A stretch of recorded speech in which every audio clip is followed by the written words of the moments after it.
Hi everyone, and welcome to my channel. If this is your first time, welcome back if you've been before. Lovely to have you either way. On this channel we talk books, and today we are wrapping up the month of December. But before we get to that, I need to give you a wrap up of a book that I finished at the end of November that didn't make it into my November wrap up. So let's start there. That book was Spring by Ali Smith. So this is the third book in the seasonal quartet, and in this one we follow a film director, a security guard at an immigration detention centre, and a mysterious 12-year-old as their lives become entwined in surprising ways. This, I feel, has been the strongest that I've read so far of the seasonal quartet. I've still got summer to read, which I'm planning to pick up in January, hopefully, and if not, February. Let's see where it takes us this year.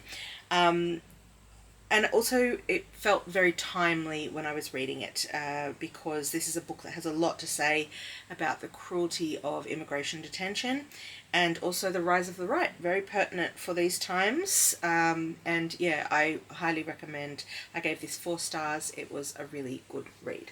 All right, on to December. Flipping the page in my reading journal. So I started off December by well, actually, I didn't finish this book for a very long time. December was an incredibly busy month for me at the beginning as I was wrapping up the year at work.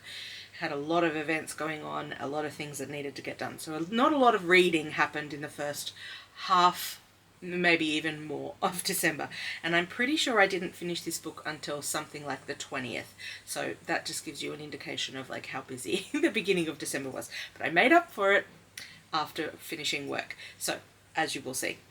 So we started off the month of December with an ebook that I read called Big Nick Energy. It's a romance by Morgan Elizabeth. I really liked it. It's a cowboy romance, and by the end of it I was like, am I into cowboys now? Who knows? Maybe it was just this book, but I really enjoyed this. So we follow the perspective of Nick, who has an adult son, and at the very beginning of the book we find out he's just talking to his adult son, who we later find out he had when he was very, very young, and the mother, it was a sort of not serious relationship. The mother got pregnant. She decided she didn't want to have the son, and so he took over full care once he arrived. Anyway, that's the backstory to Nick, and he is he now runs a Christmas tree farm. Yeah. And he has some with a few animals as well on the property. And he begins the book, he's talking to his adult son, who has just told him he's got a date lined up with this woman, and he describes her as a MILF, and Nick is like, we don't talk about women that way. Tick. We don't talk about women that way. You know, that's not cool. This is a divorced mum with young kids. Like, don't be messing about with that. That's not cool to be messing with people in those circumstances. Not that you should be messing with anybody, but you know what I mean. No messing with a single mum with 2 young kids. And anyway, the son goes on the date. Immediately they realise they're not romantically attracted to each other, but they actually decide to become friends. So the other person that we follow is that mum. Her name is Shay, and she has come out of an abusive situation. Her ex-husband was abusive to her, and this is part of a series, I believe, but you don't need to have read the prior ones to sort of be up to date with what's going on. It's explained in the book, so like I hadn't read the early ones and I didn't feel like it detracted in any way. And so we alternate now between these 2 perspectives, and essentially what happens is Shay ends up falling for Nick, the father of her now friend that she went on the date with. So I really liked it. One of the things I really liked about it was that it was enthusiastic consent forward, and also all of the characters were really likable. I enjoyed being in the heads of each of the two protagonists. There was a little bit of slightly cringy dirty talk in some of the scenes, but it didn't detract too much for overall from the book, so I ended up giving it 4.5 stars. So this was like really up there in terms of romance books, which have very, very hit or miss for me, and mostly it's miss. But I put this up there with Book Lovers by Emily Henry, which is a romance novel that I gave 5 stars to. This is definitely up in that realm, so very much enjoyed this and had very low expectations going into it. Blown away. Really enjoyed, and a great Christmas read as well. Okay, the next book that I read was Kusama, the graphic novel by Elisa Macellari. I'm not sure if I'm saying that name. Macellari, it could be. This was a really interesting overview of the life of Yayoi Kusama, who is a visual artist that I really like. I'm very keen to read more of her work, and also I would say that the illustrations in this are really, really beautiful. I'm going to see if I can find one that is safe for work to show you. Well, here's an example. So Yayoi Kusama, something's just fallen out of the book. Yayoi Kusama does a few different things, but predominantly the theme or the recurring motif in her work is dots or circles, and you will see a lot of them in her work. And this is an example of one of her works that is a real life work and has been illustrated. But yeah, there's also, she did some work that involved nudity and people having sex, so just be aware that that's in the book as well. But yeah, as you can see, the illustrations are really beautiful, and I really enjoyed this. I would have liked a bit more text in the book, so I would have appreciated having like a bit more detail about some of the things that were in the book, but I really liked it. And again, the illustrations were really beautiful, so I gave it 4 stars. The next book that I finished in December was Heartstopper Volume 3. So I read Volumes 1 and 2 earlier this year and loved them, gave them both 5 stars. This one was more of a 4-star for me. It was very sweet, much like its predecessors, but for me as an adult reader, there was a lot of teenage canoodling in here, and that's not really my thing. Good that it's not my thing, but here we are. So this one was a bit less for me than the previous ones had been, because there was a lot more kind of like, I guess, physical exploration of the relationship, though no straight sex scenes, just canoodling for the most part. Yeah, I really liked it still. It's still very sweet. Yeah, 4 stars. The next book that I read was an audiobook. It's a book that I read every year on December 24, and that is A Christmas Carol, an abridged version of it by Charles Dickens, but it's performed by Sir Patrick Stewart of Star Trek fame. And he does such an amazing job at this. I've reviewed it multiple times on the channel, so I'm not going to go into great detail, but if you haven't already checked out his audio performance of A Christmas Carol, I highly recommend.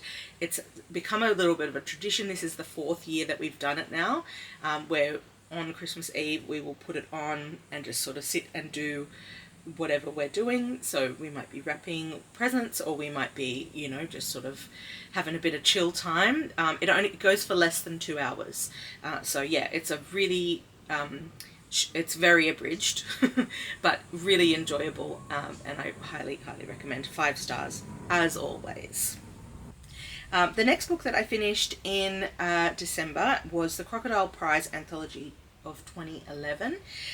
So this was a book that I picked up and was one that I was reading for my Reading Around the World book club that I'm a part of. The next there'll be another book as well. So this was a bit of a finish-a-thon for me at the end of the year, where we had the Crocodile Prize Anthology was the book that we chose for Papua New Guinea. It was a really difficult country to find books that everybody in our book club could access, because we're located in various parts of the world, and so things that I could access other people couldn't, and vice versa. So it was really tricky. This was the one that was available online as a PDF, so this is the one that we chose because we could all access it. This was an anthology of a writing prize, and so there were several categories in it. There were short stories, poetry, and essays, so quite diverse. And also there were various authors, obviously, because there were submissions from various people to this prize. So I would say, as with all anthologies, the enjoyment varies greatly between, in any collection where you've got multiple writers, not everything you read is going to be a banger. So let's just put that aside. It behaved in the same way as other anthologies. The only thing I would say is, for this particular one, and I believe this was the first year that they published an anthology for the prize, and maybe it was the first year of the prize, but the quality of the text varied greatly. So there were some that were quite good, and then there were others that had a lot of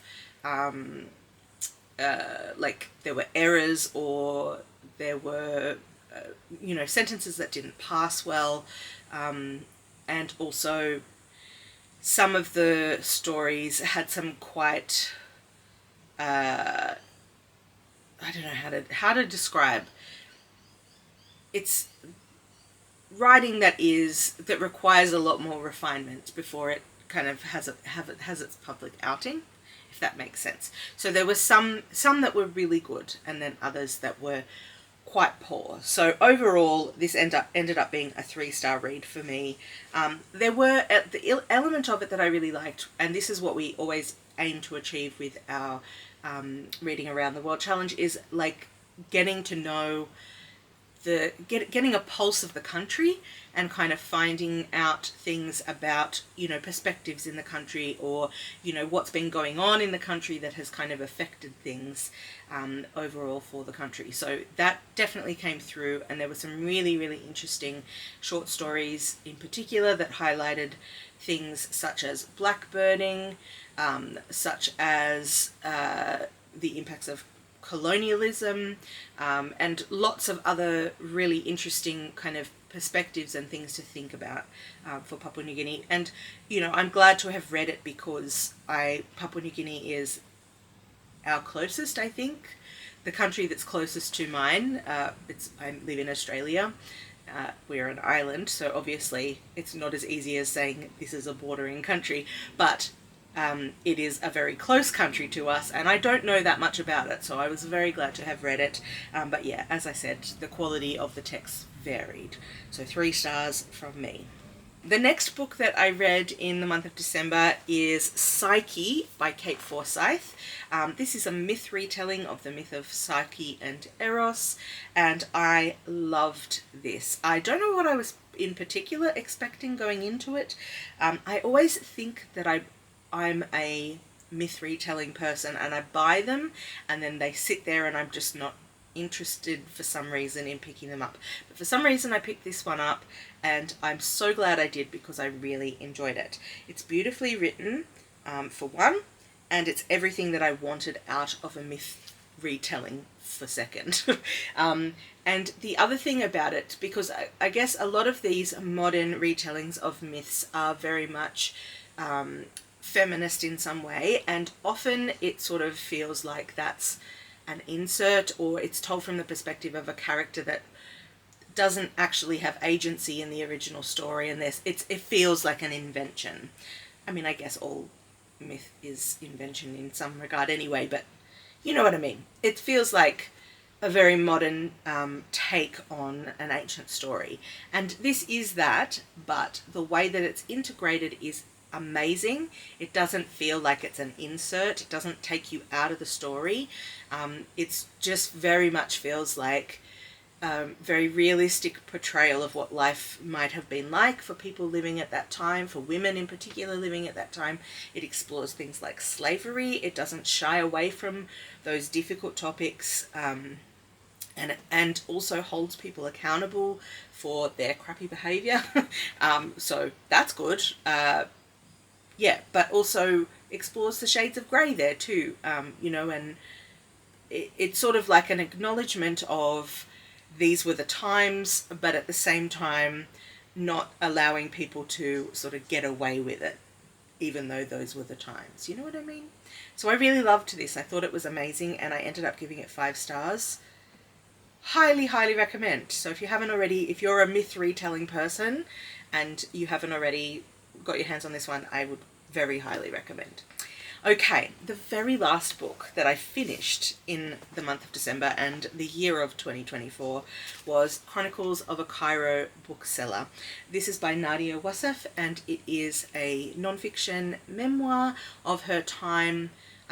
She was one of the 3 co-founders of a chain of bookstores in Egypt that was very groundbreaking at the time and sort of changed the landscape of book selling and book consumption even in Egypt at the time.